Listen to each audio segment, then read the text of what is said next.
Hello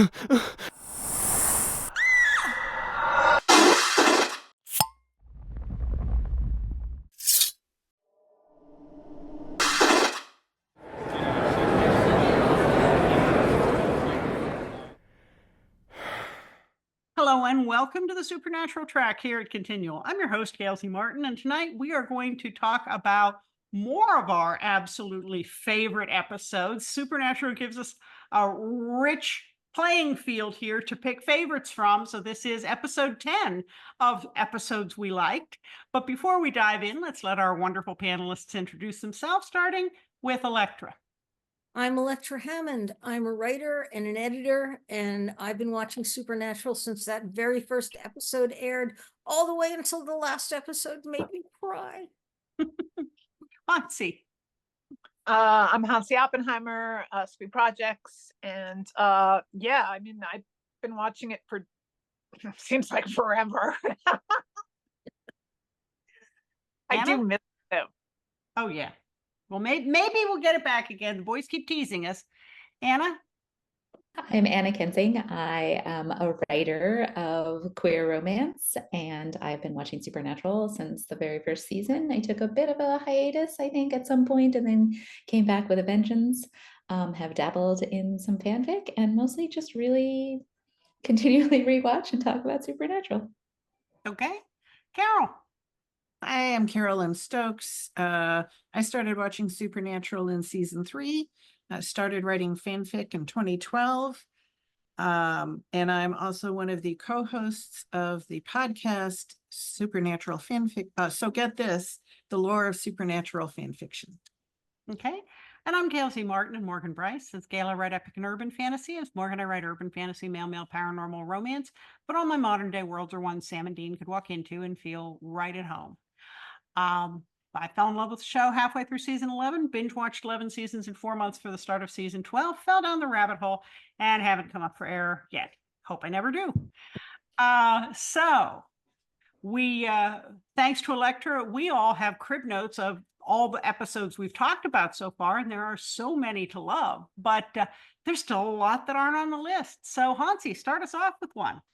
Wishful Thinking. Okay. It's one of my absolute favorites. First of all, I love Ted Raimi, and just like he was so great in it, and then just the whole wackiness of it. It's kind of like a Ben Edlund kind of crazy, but charming. Okay. Yeah, wishing well that works. What could possibly go wrong? Yeah. The wishes go bad. They go Yeah, very kid, you bad. start beating out. What? It's the monkey's paw, Yeah. Anna? Oh, okay. So I can't believe that we've had 9 episodes of our favorite episodes, and no one has come up with this episode, except that possibly no one actually likes this episode except for me. But my possibly top 5 is Route 666. Yes, it's the racist truck episode. Yes, it's ludicrous, but it's early in season 1, and we get so much of character development for Dean so early in the season. We find out a whole lot more about Dean than we think that we knew. We get a lot of contrast to what we thought about him, to what Sam, his younger brother, thinks about him. He just thinks that he's his slutty older brother. And this episode reveals that not only does Dean have a heart, but he has emotional needs that aren't met in his hunting and dad and Sammy-centric life. And we see a little bit of a glimpse of what Dean might have been like if he had been able to choose the life that he wanted. And this is, I think, one of the first points in the show where Sam has to kind of adjust his opinion of his brother. And I think that this episode just shows us a bit of a softer side of this sort of like swaggery, like dude kind of manly man that we thought that we were getting in this show about a couple of dudes in their muscle car, that I think puts us on the path towards what we're going to get in the rest of the show. Okay. I think Carole? I agree, where it's not only do we see that Dean has a heart, we see that Dean's heart got broken. Yeah. So, it's really oozing out there. And I also really like, even if the whole racist truck thing is like a little hand wavy. I love that Sam he's like, you know, have it drive over the, over the consecrated ground. And afterwards, Dean's like, how did you know that would work? And he's like, well, I didn't. I figured it was worth a try, and Sam really gets into the whole, thinking by pulling himself up by his bootstraps thing, where it's just like, well, let's just do this and hope for the best. How about you, Carol? I'm gonna go with After School Special in season 4, episode 13 in season 4, After School Special. It's really great in that we get marvelous flashbacks. I mean, when they do the flashbacks, it's always so great. And here we see an early round of flashbacks where we see Sam is not the tall built guy. He's kind of the shrimpy younger brother. Dean is, of course, big man on campus, wooing the cheerleaders left and right. But Sam has a moment of coming into his own where he not only defeats the bully, but stands up for his friend. And we see the Dean again with the bravado and I'm not going to be here, sweetheart. Don't worry about the syllabus, and making out with the cheerleader in the closet and stuff. Is nonetheless also vulnerable, because when said cheerleader kicks him to the curb, he's left kind of with nothing. Like his brother is the one who's being admired, and he kind of doesn't have anything. And so when John pulls up, man, Dean is ready to go. So the whole flashback story is fabulous. And then the present day story, we get a possession. We get to see Black, the stuff that I can't remember the name of right this very second, oozing out of the what? Ectoplasm? Yes, the ectoplasm oozing out, and the fact that somebody's spirit is tied to something and they have to find said thing, and of course the beautiful moment when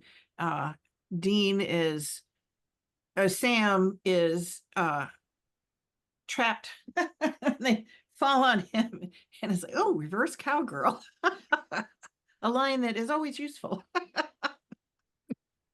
Okay. So weird. It's so weird. The date suggestion that Dean has to this high school girl in this episode, like he's thinking him, her, a bucket of popcorn, extra butter, and a midnight screening of a movie called I Spit on Your Grave, which is a 1978 movie that's like sort of a quasi-feminist take on a woman who has been assaulted. And it's just like, wow, that is Dean's idea of a romantic date movie. I mean, I get it. I mean, I get it. Like, and if I were, I'm down for that movie, right? And I'm sort of like, wow, a guy who would suggest that movie to me as a date movie. I don't know, maybe he is a keeper after all. Or maybe he didn't know what it was about. Or maybe he didn't know what it was about. Or maybe it was the horror movie playing at the time. And, horror movies are good for getting, somebody grabs you at the right moment. Horror movies are great for a little touchy-feely. Yeah. And isn't girls get scared at horror movies, and you don't always know what they're going to be. It's one of those things. This Also, one seems like a little bit less like fall into your arms kind of horror, and a little bit like, whoa, never speaking to, touching, looking at, or dealing with a man again. When they're playing in the theater, you don't always know what they are. This is true. And earlier on, there weren't as many choices. True. Yeah. In this, I still remember when it was one per theater. So yeah, it's best not to go back to that. yeah. All right. How about you, Elektra? Season 1, episode 17, Hell House. I have a deep connection with this episode. It has not one, but 2 different songs by Blue Oyster Cult playing early on. Fire of Unknown Origin, and then Burning for You. I've seen Blue Oyster Cult so many times I have lost count. I've been a fan since sometime in the 70s. And I still am, and I still go see them. They still play live shows. They are awesome. And I was very I thought it was super cool when they saw all this, the graffiti in the haunted house they were investigating, that they borrowed the Kronos symbol from Blue Oyster Cult and made it some sort of demonic symbol. And then I found out later, no, it wasn't. These guys were just using stuff from rock albums. Oh well, but it was still fun. This is also where we discover what a tulpa is, if you didn't know. I've read some weird science fiction or urban fantasy where there was a tulpa and he was really, really hard to beat. So, but it's not something you run across in everyday urban life. You have to have weird reading habits. And it's also the first time we run into people trying to figure things out, and hellhoundslayer.com and early ghost facers stuff. And Love good facers. and I'm a big ghost facers fan. I mean, I liked the evolution of the ghost facers, and Me this too. was, I also love the solution to the haunted house and the tulpa, and what is really going on here. Is it a problem, or was it just these people putting, we spray painted some stuff and now we don't know what's going on? And Sam and Dean's very simple solution: we'll just burn it to the ground and then it won't be a haunted house anymore. Yeah. And that seemed like a reasonable solution to me. I wish everybody's life was so simple. Sam should have destroyed the book. Yeah. Always. Oh, I don't know why people don't do that. Well, the book is not destroyable. The Book of the Dead. Yeah. Tends to destroy it, but it's not destroyable. So Yeah. Yeah. But Well, people, I looked at the list by season that Elektra put together for us of what we've discussed, and I realized that we were kind of short on season 2, and I love season 2. So I'm going to start with In My Time of Dying. This is Dean and Sam in the hospital right after the big car wreck at the end of season 1. And we know that Dean's in bad shape. Sam's worried. John is acting real shady. And we come to realize that Dean's having these out-of-body experiences with a guy that turns out later to be the nice version of a Reaper. And Sam, meanwhile, is trying to save him. John makes the deal. But there's a lot going on here with interpersonal relationships. And for as much as Sam and John are at loggerheads, we have that moment when Sam finds John on the floor, manages to drop his coffee straight down without spilling any and have it land right in a moment of crisis, which is pretty damn impressive. But they just didn't want to wipe it out between every. how many takes between did every that take, yeah. take, to get that just right? But Sam clearly also cared about his father. They just had a totally messed up relationship. But his priority, then as always, is saving Dean. And this is so early in the series, but we've got that foundation down where we can see how season 2 is going to get to where it ends, because we're starting to see just how enmeshed the brothers are and what that means. And the relationship with their father too. With their father, yeah. And how horribly he's treated them for his reasons, and their responses to it. Mm-hmm. So back to you, Hansi. I don't have the list up anymore.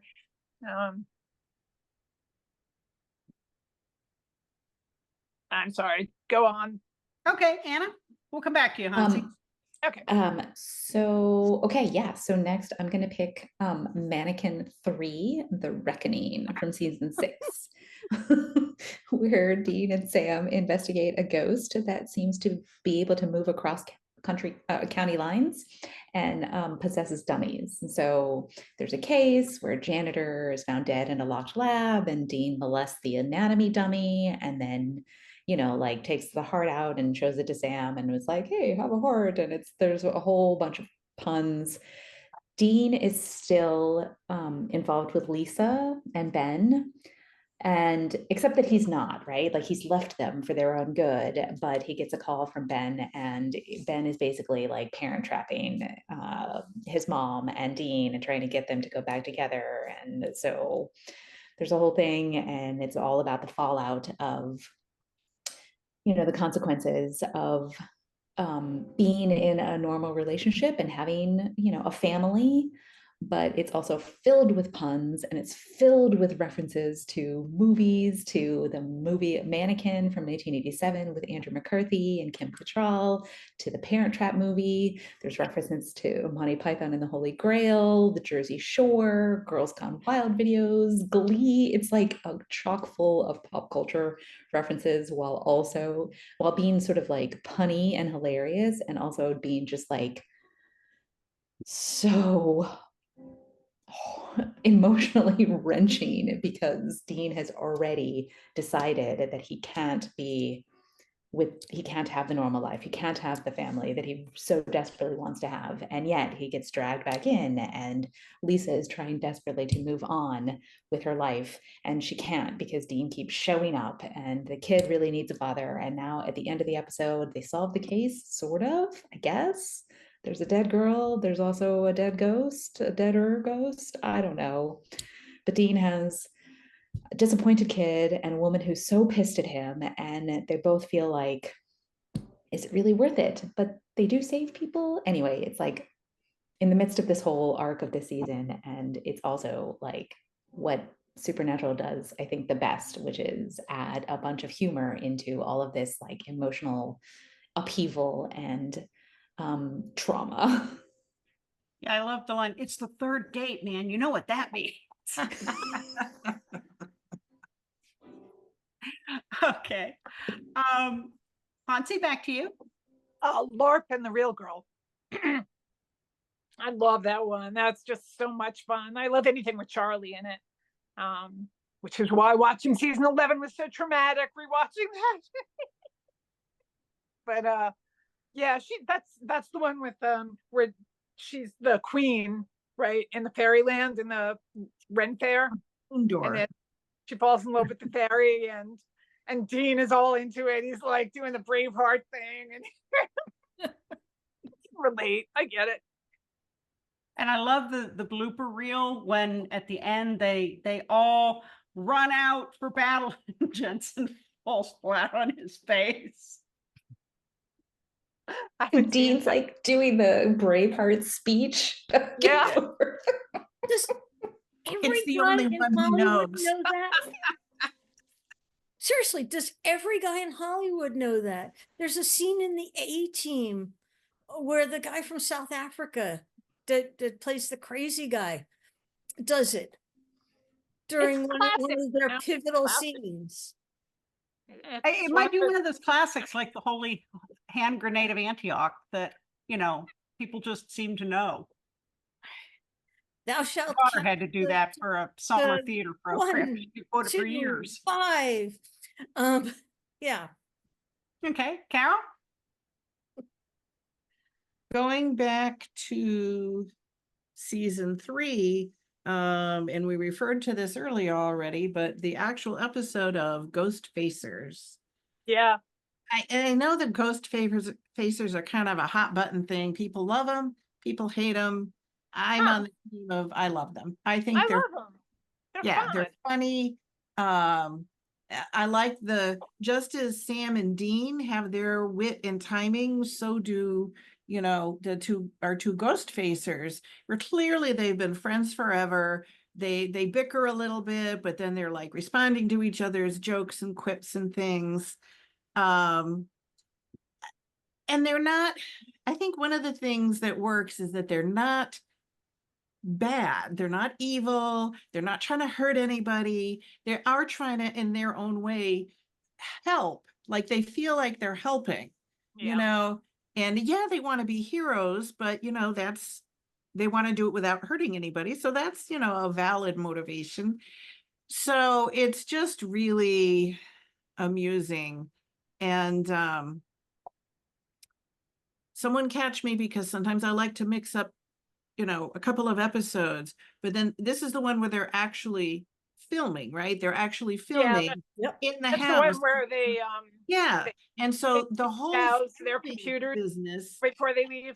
right, the whole filming business itself is Yeah. hilarious, where they're taking themselves so seriously, and they're, oh my gosh, and the EMF is going wild, and things are happening. But then when they see real things happen, they're scared, as they should be, and who wouldn't be? Like, here's this death omen, and the train that goes racing, and then poor Corbett. Everything's Poor fun Corbett. until Corbett ends up dead. Yep. And And we then see what's his name how- has to be gay for poor dead Corbin. Yes. Ugh. go out and be gay for that poor boy, and so he can be at rest and stuff. Gay love can save And the you world. have that actually genuinely poignant little moment at the end where Spruce was interviewing him as he's loading the car, and he's like, oh, I don't know what to say, but he's like, it's going to change our lives or something like that. And you're just like, oh, Corbett. What he was an innocent and everything, but that's how it goes. But then, of course, Sam and Dean destroy the tape. They don't even realize it yet until Sam and Dean are long gone. It's like the famous line, Menudo left their dance bag. It's hilarious. It's hilarious. And the little skulls, even, you can tell they're saying, they're dropping F-bombs. You can tell from their mouths that's what they're saying, but they have the little skulls on them because you couldn't say that. I just love when they're having their team meeting and his dad opens the garage door. And Everything's wow, how to totally lose the mood. Yeah. hilarious. Okay. Elektra?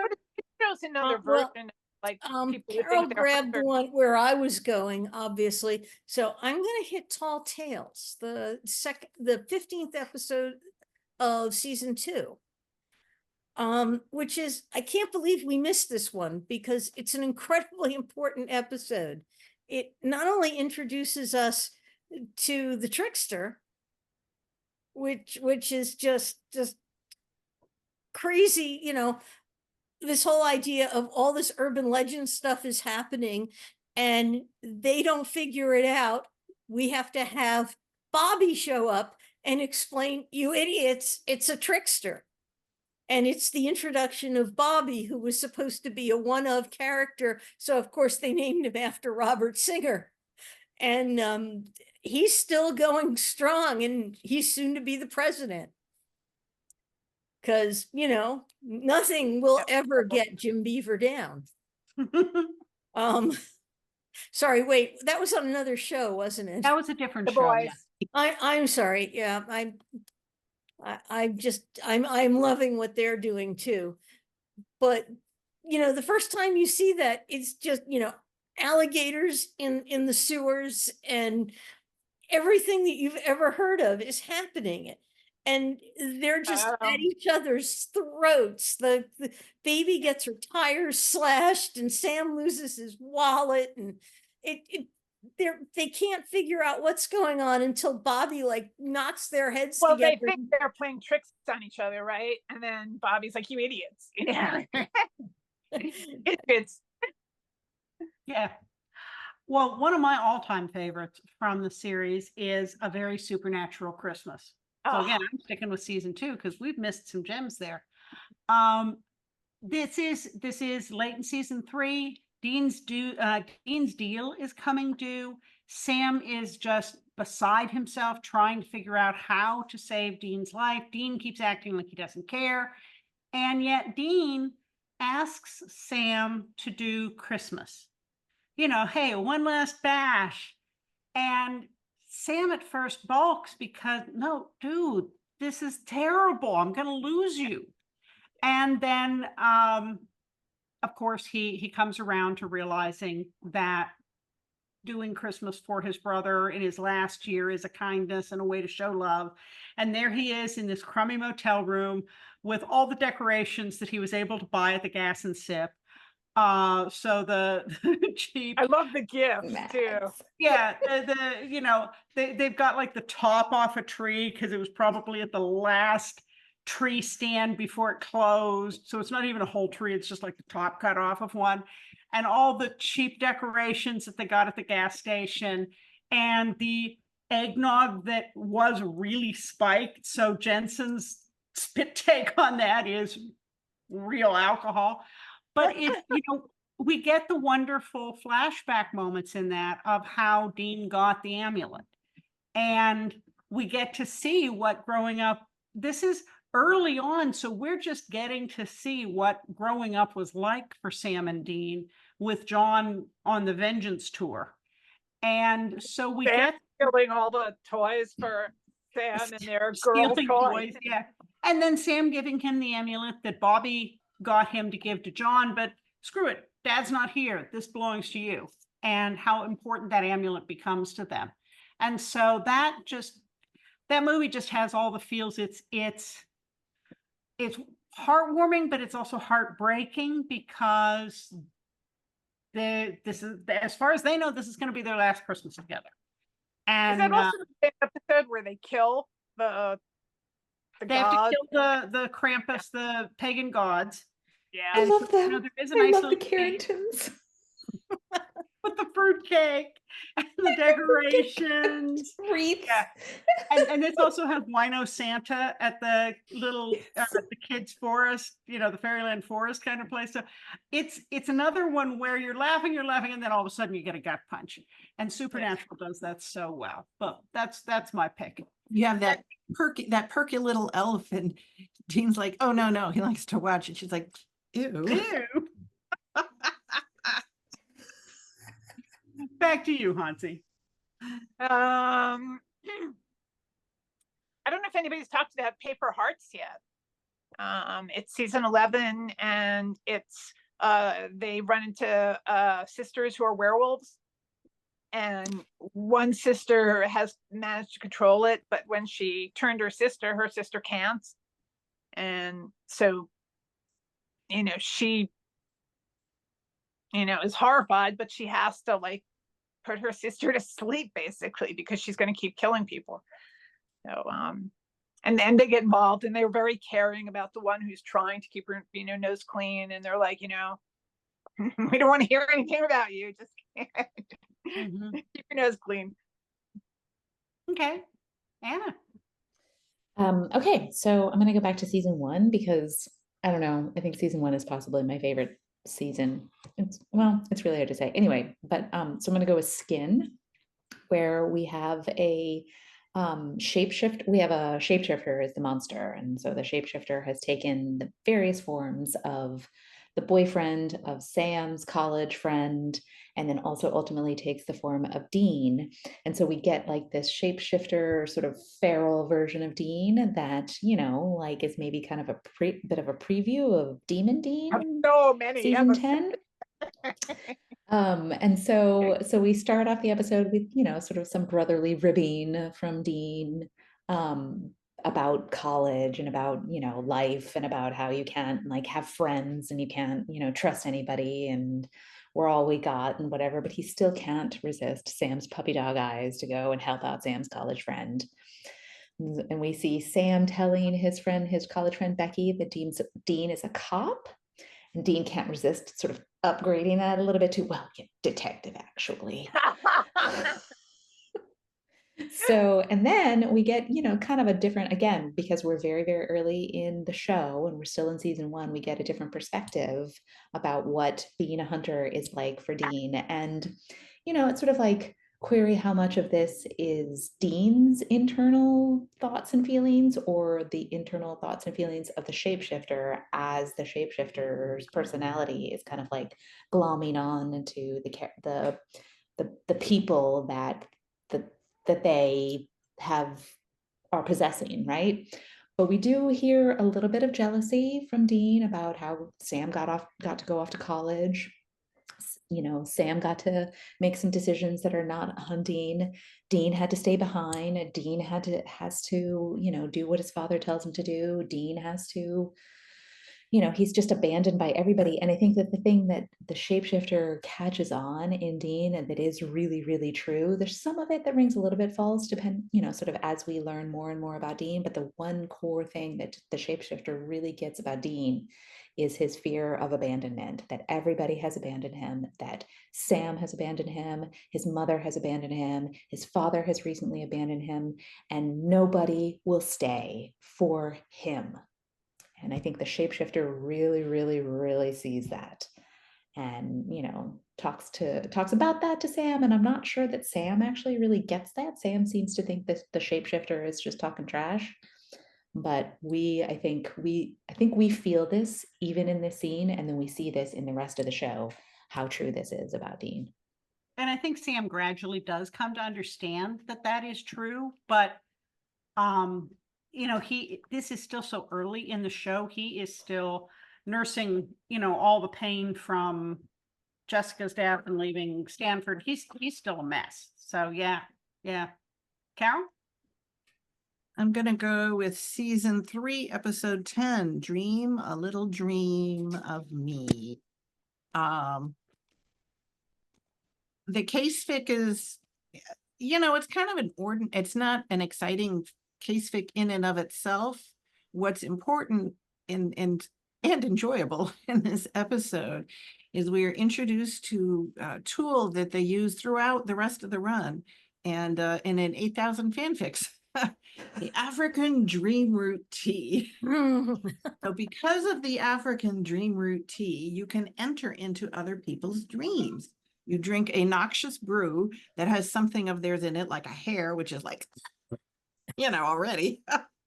But you go into their dream and you can see what they're dreaming, and you can either help them deal with it or at least, you know, find out what's happening in their mind.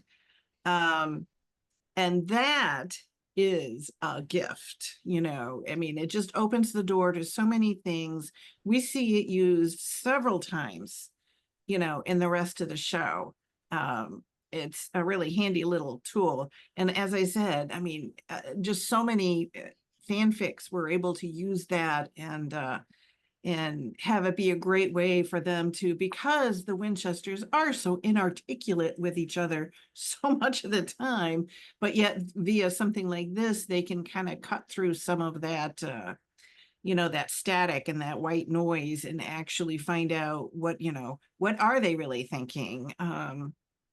So yeah, I enjoyed this, and it's a great, you know, it's a great little premise, to do that, to have characters be able to do that. And you know, and as I'm talking about it, I'm flashing back on, why didn't they just do that when they wanted to break Mary's, well, I guess when Mary was brainwashed by the B-Mall, you know, why didn't they use that instead of the machine? But whatever. I guess maybe she wasn't actually asleep. She was just catatonic. But yes, African dream root tea, dream a little dream of me. Okay. Why hasn't anybody marketed that? I mean, you know, like chamomile and some other stuff as African dream root tea, only, you know, new and improved, better tasting, hair of No your hair. woman's optional. No hair. Ugh. Well, yeah, that's optional, of course. Carefree. But helps you sleep because, you know, chamomile, and there are some other honest, you know, herbal teas that actually do help you go to sleep. I don't know why somebody hasn't picked up on that and marketed it. Sounds like something for the dealer room at a convention. Well, Yeah. yeah, I mean, the same way that people make pan-galactic gargle blasters and serve them at conventions, and they're not really, you know,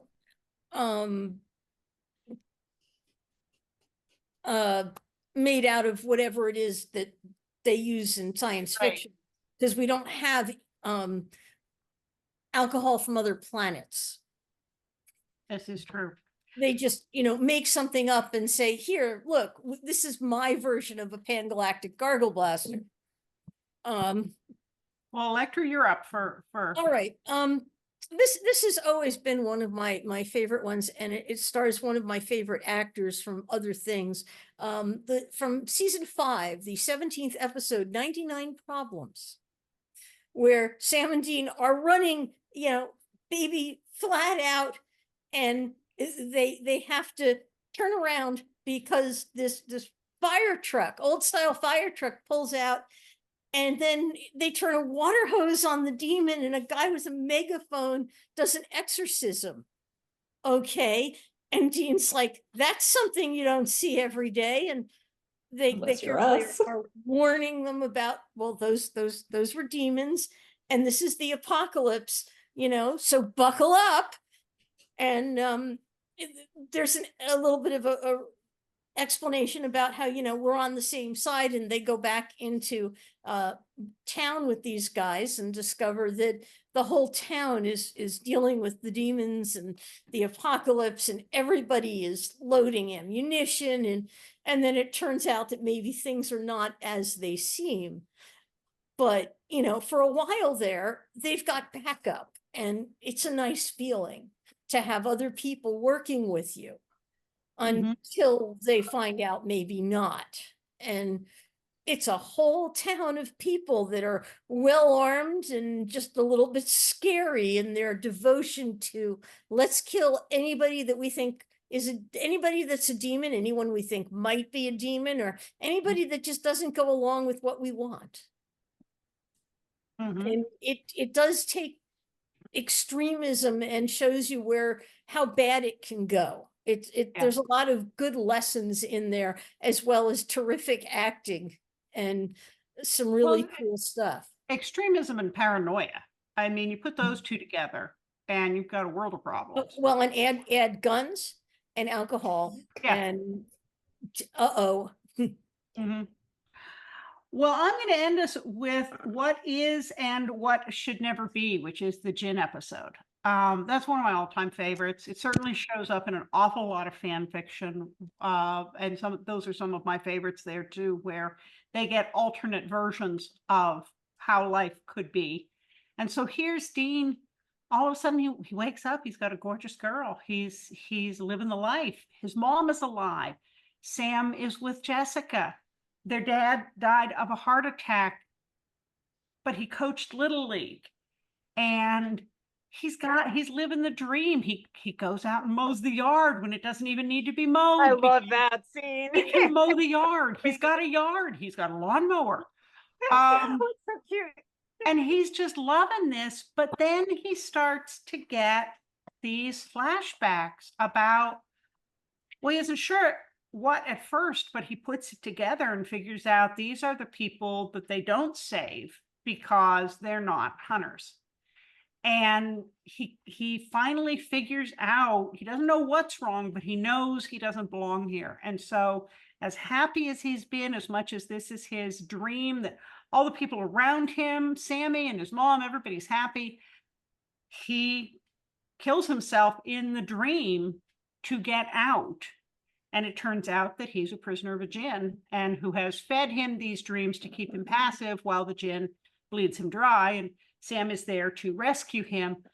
He rescues him, but Dean's still thinking about what won't ever be. And it's an interesting delve into Dean's psychology. But then when we get the Lisa episodes later on, it really feels like there's some foreshadowing here, and we've been down this road before, and we know not to get too comfy with it.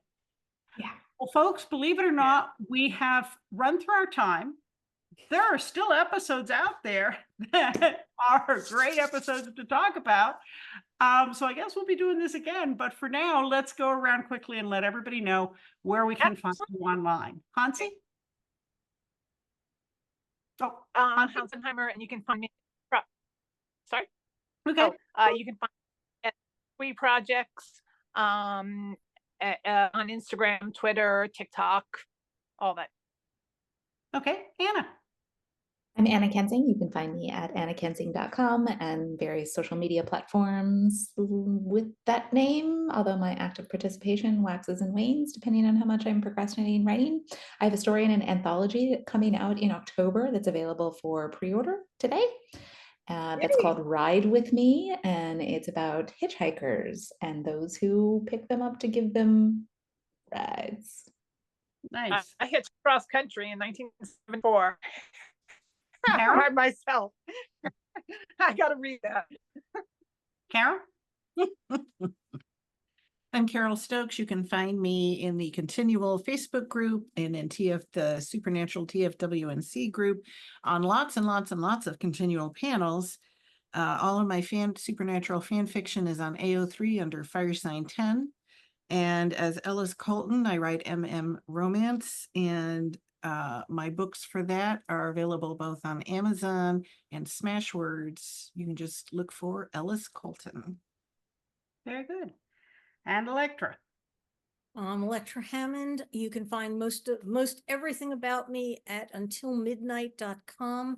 I spend most of my social media time on Mastodon, where I'm Elektra at wandering.shop. And I've got a new story that is now out, at least as an ebook, in ZNB Presents Year 2. And available in all of the usual places. The paper version should be out shortly. Very good. And I'm Gail C. Martin and Morgan Bryce. As Gail, I write epic and urban fantasy. As Morgan, it's the male romance. And I've got the .com for both of those. So if you spell them right, you'll find me on all the social media. The newest book is one of the Gail books. It's Dead Man's Justice, and it's the 6th and final book in the Assassins of Landria series. So think if Butch and Sundance were medieval assassins, they'd be a lot like that. Buddy flick, epic fantasy. All right, guys. Well, hey, thank you so much for being wonderful, wonderful panelists. And thanks to all of you for watching and listening. There will be more Supernatural coming up soon. So we'll see you online.